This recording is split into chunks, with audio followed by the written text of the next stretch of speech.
Dans ce quatrième exercice, et c'est pas de refus, on va changer un peu de thème, on va s'intéresser à un exemple spécifique de mesure.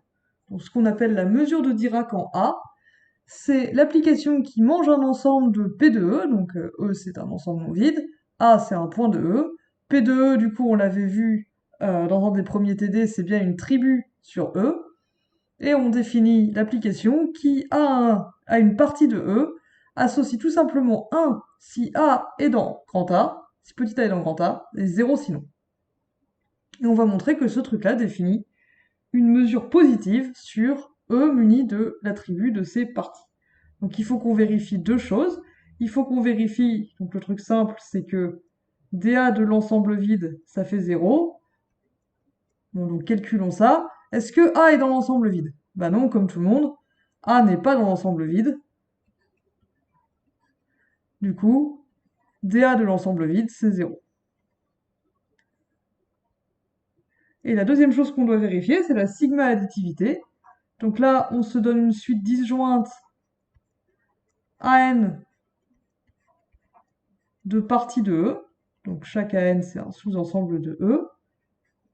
Et on suppose de plus que si n est différent de m, an inter-am égale vide. Et il s'agit de montrer que l'union des que delta A de l'union des AN est égale à la somme des delta A de AN. Donc là, il y a deux cas qui se présentent. Hop là, deux cas se présentent.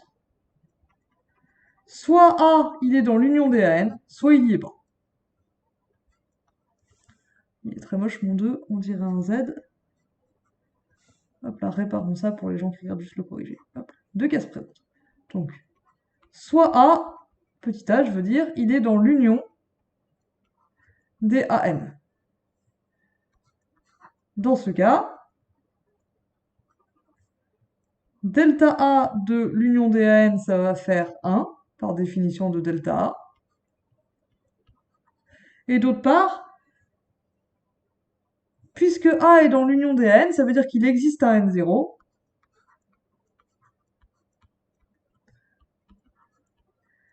Il existe un certain N0, tel que petit a est dans AN0. Et comme les AN sont disjoints, pour tout n différent de n0, AN0 et AM sont disjoints, donc A il peut pas appartenir à AN. Du coup, c'est qui la somme des delta A de AN pour n supérieur ou égal à 0? Bah, je peux séparer en deux. C'est la somme pour tous les n différents de n0, des delta A de AN, plus delta A de AN0. Or, delta A de AN0, par définition de delta A, puisque A est dans AN0, ça fait 1. Et d'un autre côté, pour tout n différent de n0, delta A de AN, puisque A il va pas être dans AN, ça va faire 0 pour tout n différent de n0. Donc au total, il me reste que 1. Du coup, dans ce cas-là, j'ai bien obtenu que la mesure de l'union des AN, c'est la somme des mesures de AN. Il me reste un autre cas, cela dit, c'est le cas où A n'appartient pas à l'union des AN. Donc A, il appartient au complémentaire de l'union des AN.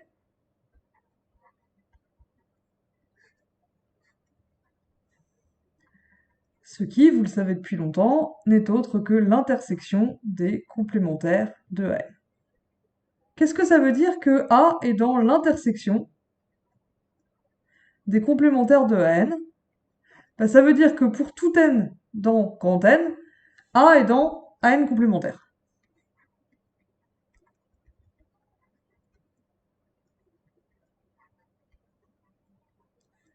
Autrement dit, pour tout n dans grand N, A n'appartient pas à n. Donc pour tout n,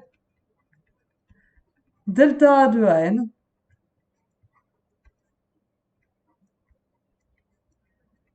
ça fait 0. Et d'un autre côté, grâce à ça, on sait que delta A de l'union des AN fait aussi 0.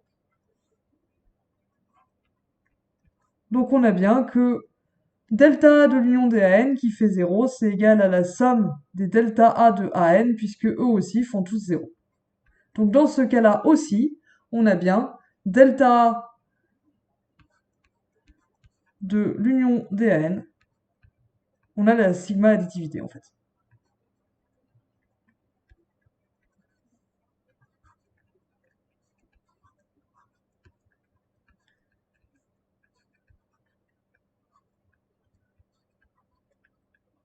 Et du coup, ça nous montre que delta A est bien une mesure. Delta A est donc bien une mesure sur E, munie de l'attribut de cette partie. Une autre remarque,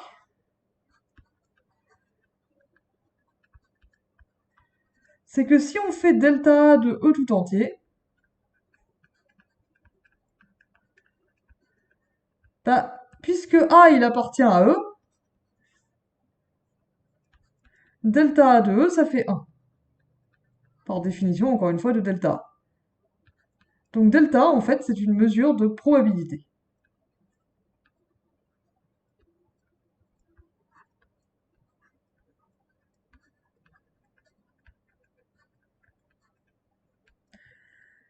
Et là, j'ouvre une petite parenthèse culturelle.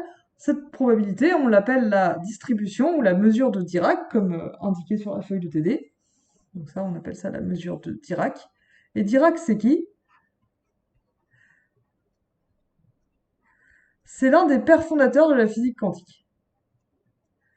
Donc c'est pas juste un physicien théoricien britannique, c'est aussi vraiment l'un des plus importants fondateurs de la physique quantique. Et la physique quantique, grosso modo, c'est quelque chose qui décrit le monde de manière probabiliste.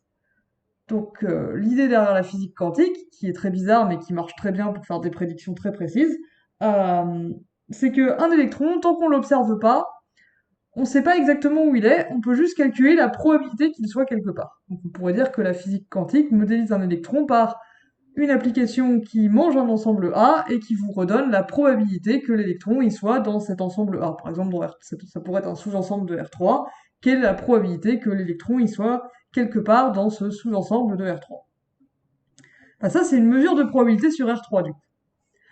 Et l'idée, c'est que si on mesure notre électron, si on regarde vraiment où il est, si on fait une observation, bah alors du coup, on saura où il est. Par exemple, il sera au point petit a.